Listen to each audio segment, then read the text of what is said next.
అంశాలని దృష్టిలో ఉంచుకొని వారిని ప్రసంగించవలసిందిగా నేను ఆహ్వానిస్తున్నాను. ముందుగా 99 టీవీని మనసారా అభినందిస్తున్నాను. ఈవేళ ప్రధానికి చర్చల్లో వేడి తప్ప వాడి లేకుండా పోతున్నది. విపరీతమైన అసహనం, ద్వేషం, కసి, పక్షపాతం, వాటికి అతీతంగా బహిరంగ చర్చ మంచి ప్రమాణాలతో జరగాల్సిన అవసరం ఉన్నది. హేతుబద్ధమైన చర్చ, అమర్చేసి అన్నట్టుగా రీజన్ పబ్లిక్ డిస్కషన్. అది లేకపోతే ప్రజాస్వామ్య నిరర్థకం.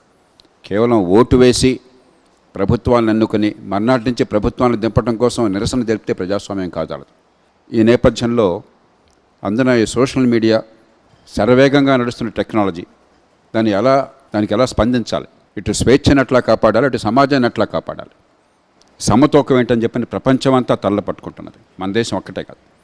ఆ నేపథ్యంలో చర్చని ప్రవేశపెట్టినందుకు మనసారా అభినందిస్తున్నాను. మనది ఒక విశిష్టమైన ప్రజాస్వామ్యం. ప్రపంచ చరిత్రలో తొలి రోజు నుంచి వయోజన ఓటు హక్కుని ప్రసాదించిన మొట్టమొదటి దేశం భారతదేశం. ఇది మనందరికీ చాలా మామూలుగా అనిపిస్తుంది, కానీ ఒక విప్లవం ఇది. అప్పటిదాకా ఏ దేశమో ఆ సాహసాన్ని చేయలేదు. బ్రిటన్ని మీరు తీసుకుంటే 1215లో ప్రజాస్వామ్య ప్రస్థానం ప్రారంభమైంది మ్యాగ్నా కార్టాతో. అంటే 811 సంవత్సరాలైంది. 1928 దాకా మహిళలకు ఓటు హక్కు లేదు. అంటే వాళ్ళ ప్రజాస్వామ్య ప్రయాణం ప్రారంభించిన తర్వాత 713 సంవత్సరాలకి మహిళలకు ఓటు హక్కు వచ్చింది. అంతకుముందు కొన్ని దశాబ్దాల కాలంలో క్రమక్రమంగా మగవాళ్ళందరికీ వచ్చింది. అంతకుముందు ఆస్తున్న వాళ్ళు కొద్దిమందికి పరిమితంగా ఉండేది. అమెరికాని తీసుకుంటే ప్రజాస్వామ్యం ఆ దేశంలో వర్జీనియా రాష్ట్రంలో 1619లో ప్రారంభమైంది మొట్టమొదటి ప్రజాస్వామ్యం ఆ రాష్ట్రం నుంచి. ఎందుకంటే కాలనీస్ ఏర్పాటైనాయి, ప్రభుత్వం లేదు, నియమాలు లేవు, చట్టాలు లేవు, ఏం చేయాలని చెప్పని మీమాంస పట్టి వాళ్ళు వర్జీనియా రాష్ట్రంలో కూర్చుని అక్కడ ఏర్పాటు చేసుకున్నారు. అది క్రమక్రమంగా అన్ని రాష్ట్రాలకి 13 రాష్ట్రాలకు విస్తరించింది. 1776లో అమెరికా ఒక ఫెడరల్ దేశంగా ఏర్పాటైంది. అయినా కూడా 1920 దాకా మహిళలకు ఓటు హక్కు లేదు. వాళ్ళు రాజ్యాంగం రాసుకుంటున్నప్పుడు రాజ్యాంగ నిర్మాతల్లో కీలకమైన వారిలో ఒకరు రెండవ అధ్యక్షుడు జాన్ ఆడమ్స్. ఆయన భార్య ఎబిగైల్ ఆడమ్స్ అని చాలా విజ్ఞురాలు, ఆవిడ విదుషీమణి. భర్తకు ఉత్తరం రాస్తూ మహిళల్ని మర్చిపోబోకండే మీరు రాజ్యాంగంలో అని చెప్పన్నది, కానీ మర్చిపోయినారు. 1920 దాకా మహిళలకు ఓటు హక్కు లేదు. అలాగే వివక్షకు గురైన నల్లజాతి వారికి కాగితం మీద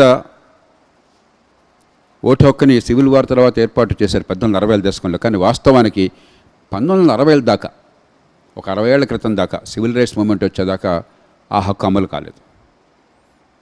అలాంటిది ఇంత సంక్లిష్టమైన సమాజంలో ఇన్ని కులాలు, మతాలు, భాషలు, ప్రాంతాలు, ఇన్ని భావజాలాలు, ఇంత బేదరికం ఉన్న సమాజంలో, ప్రపంచ చరిత్రలో ఇంత బేదరికంతో ప్రజాస్వామ్యం ప్రారంభించే సాహసాన్ని ఎవరు చేయాలి? ఏదో ప్రారంభించేసి క్రమక్రమంగా విస్తరించే ప్రయత్నం జరిగింది, కానీ ఒక్కసారిగా ప్రజాస్వామ్యాన్ని ఇచ్చే ప్రయత్నం ప్రపంచంలో ఎక్కడ జరగలేదు. అది చాలా సాహసోపేతమైన చర్య. అదీ కాక దాదాపు 1000 ఏళ్ల పాటు మనకి స్వపరిపాలన అనుభవం లేదు. గతంలో ఉండేది చోళుల కాలంలో స్థానిక ప్రభుత్వాలు, ఉత్తర మెరూరు ఇన్స్క్రిప్షన్ వగైరా లాంటివి. అలాగే బుద్ధుల కాలంలో రిపబ్లిక్లు, లిచ్చావి కావచ్చు, చిత్రలు కావచ్చు, శాక్య రిపబ్లిక్స్ కావచ్చు. కానీ గత 1000 ఏళ్లుగా వివిధ కారణాల వల్ల మనకు స్వపరిపాలన అనుభవం లేదు. ఆ నేపథ్యంలో ఒక అసాధారణమైన సాహసాన్ని చేశారు మన రాజ్యాంగ నిర్మాతలు. మరి ప్రజాస్వామ్యం అని చెప్పంటే ఓటు ఒక్కటే కాదు, ఇందాక నేను మనం చేసినట్టుగా మనందరికీ తెలుసు. నిరసన ఒక్కటే కాదు. ప్రజాస్వామ్యం అని చెప్పంటే పౌరులకి నిజమైన స్వేచ్ఛలు ఉండాలి, స్వపరిపాలన ఉండాలి, ప్రజలకి నిజమైనటువంటి సార్వభౌమత్వం ఉండాలి, ఎంపవర్మెంట్ ఉండాలి అన్ని స్థాయిల్లో, చట్టబద్ధ పాలన ఉండాలి. పొరపాటు ప్రతి వ్యవస్థలో సహజం, అనివార్యం. అలా జరిగితే జరిగే స్వయం దిద్దుబాటు కోసం సెల్ఫ్ కరెక్టింగ్ మెకానిజమ్స్ ఉండాలి. ఇవన్నీ లేకపోతే అది ప్రజాస్వామ్యం కాదు.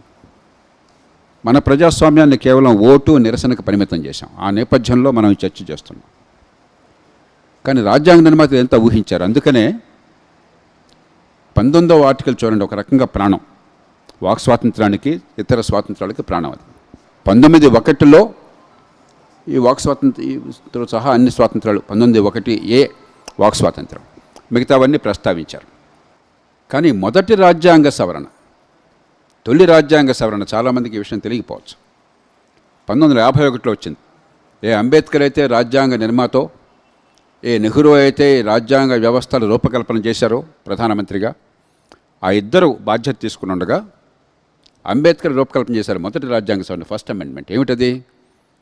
ఈవేళటి 19, 2, 3, 4, 5, 6 తొలిసారిగా హేతుబద్ధమైన పరిమితులు, రీజనబుల్ రెస్ట్రిక్షన్స్, దాన్ని ఆ తొలి రాజ్యాంగ సవరణలో ఏర్పాటు చేశారు. చాలా లోతైన ఆలోచనతో.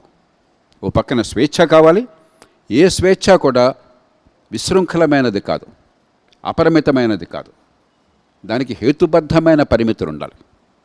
ప్రజాస్వామ్యం దెబ్బతినకూడదు, జనహితం దెబ్బతినకూడదు, రెంటికి మధ్య సమతూకాన్ని పాటించాలి. ఆ లక్ష్యంతో 8 అంశాలను తొలి రాజ్యాంగ సవరణలో దేశ సమగ్రత గురించి లేదు. తొలి రాజ్యాంగం మొదట మనం ఆమోదించిన రాజ్యాంగంలో. అలాగే దేశ సార్వభౌమత్వాన్ని గురించి లేదు, విదేశాలతో సంబంధాలను గురించి లేదు, శాంతి భద్రతను గురించి లేదు. కేవలం అశ్లీలత, కోర్టు సంబంధించిన విషయాలు మాత్రం చోటు చేసుకున్నాయి. కానీ తొలిసారిగా ఈ రీజనబుల్ రెస్ట్రిక్షన్స్ అన్న దాంతో చాలా హేతుబద్ధమైన పరిమితులు 8 అంశాలను జోడించారు. ఇప్పటికి కూడా మనకు ప్రామాణికమైన అవే. మన న్యాయస్థానాల్లో ఎన్నో లోపాలు ఉండొచ్చు, కానీ నిరంతరం ఈ రీజనబుల్ రెస్ట్రిక్షన్స్, హేతుబద్ధమైన పరిమితుల్ని ఎప్పుడూ కూడా కోర్టు గౌరవించి నిరంతరం దాని సరైన సూచనలు, మార్గాన్ని చూపెట్టే ప్రయత్నం చేసింది. ఇది settled constitutional law of the country. ఇందుకు ప్రభుత్వాన్ని, చట్టసభల్ని, న్యాయ వ్యవస్థని మనం మనసారా గౌరవించాలి, అభినందించాలి. చాలా దేశాల్లో హేతుబద్ధమైన పరిమితులు లేకపోయేసరికి అమెరికా లాంటి దేశాల్లో నిర్నిబంధమైన అబ్సల్యూట్ ఫ్రీడమ్ ఉందన్న ఒక భావన ఉంది. అందుకని ఏం చేసినా, ఉదాహరణకి వాళ్ళ దేశ జాతీయ పతాకాన్ని కాల్చివేస్తే అది భావ ప్రకటనలో భాగంగా ఏం చేయకూడదని చెప్పన్నారు. వాళ్ళ దేశ రాజ్యాంగాన్ని ముక్కలు చేస్తే, మంట పెడితే, లేకపోతే వాళ్ళ జెండాని, దేశ జాతీయ జెండాను కాల్చేస్తే అది పూర్తిగా వాళ్ళకి హక్కు ఉందన్నారు. చాలా విచిత్రమైనటువంటి అన్వయం, వ్యాఖ్య. అలాగే ఇటీవల కాలంలో మీరు చూడండి, ఇతర ప్రాథమిక హక్కుల విషయానికి వస్తే, వాక్ స్వాతంత్రం కాకుండా చాలా దేశాల్లో టెర్రరిజం నేరాలు జరిగినప్పుడు, దారుణమైన ఘాతుకమైన ఉగ్రవాద చర్యలు జరిగినప్పుడు పత్రికల్లో మనం చూస్తుంటాం అడపదడప. ఫలానా వాడు రాడికలైజ్ అయినాడు, ఉగ్రవాద చర్యలకు పాల్పడే అవకాశం ఉందని గుర్తించి, అనుమానించి నిఘా వేశారు, కానీ ఏం చేయలేకపోయినారు. చివరికి వాడు అలా చేశాడు, ఇంతమంది ప్రాణాలు పోయినాయని చెప్తున్నారు. మన దేశంలో హేతుబద్ధమైన పరిమితులు ఉండబట్టే ప్రివెంటివ్ డిటెన్షన్ లా. మొదట్లో మీసా అన్నాం, ఎమర్జెన్సీలో దుర్వినియోగం జరిగింది. తర్వాత నేషనల్ సెక్యూరిటీ యాక్ట్. కానీ విధిగా ఒక అడ్వైజరీ బోర్డు పెంచి, ఒక హైకోర్టు న్యాయమూర్తి పరిధిలో 3 వారాల లోపల వారికి పంపించాలి, 7 వారాల లోపల వాళ్ళు ఖరారు చేయాలి, లేకపోతే నిర్బంధం చెల్లదు. అంటే దేశ భద్రతని, సమాజహితాన్ని కాపాడడం, అదే సమయంలో స్వేచ్ఛక సంఖ్యలు లేకుండా ప్రజాస్వామ్యంలో స్వేచ్ఛను గౌరవించడం, దానికి న్యాయ వ్యవస్థగా ఆ పెద్దపీట వేయడం, ఇది చాలా హేతుబద్ధమైన చర్య. లేకపోతే దేశ నిర్మాణం సాధ్యమయ్యేది కాదు, దేశ సమైక్యత సాధ్యమయ్యేది కాదు, సమాజంలో సామరస్యత సాధ్యమయ్యేది కాదు. వాక్ స్వాతంత్రం ఆ తర్వాత పరిణామాలను మనం చూస్తే